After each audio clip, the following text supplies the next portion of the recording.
There is a climate hero in all of us. You can put your cape on every time you choose to eat local, seasonal vegetables and cut down on meat and processed foods. Switch off lights when not in use. Bring a bag when you go shopping. Sip your juice without using a straw. Walk or use public transport. Recycle plastic or get creative with upcycling.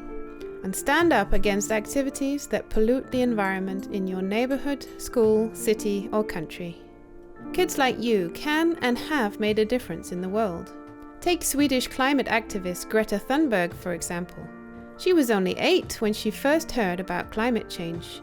In desperation, she started a movement called Fridays for Future, influencing people from all over the world to become more climate conscious. And in 1991, in Tanzania, the Roots and Shoots program was born, empowering youth around the world to address the issues that matter most to them in their communities. There are many more organizations started by youth and children that are taking climate action to make this world a healthier and better place. How would you advocate for climate change mitigation in your school or community?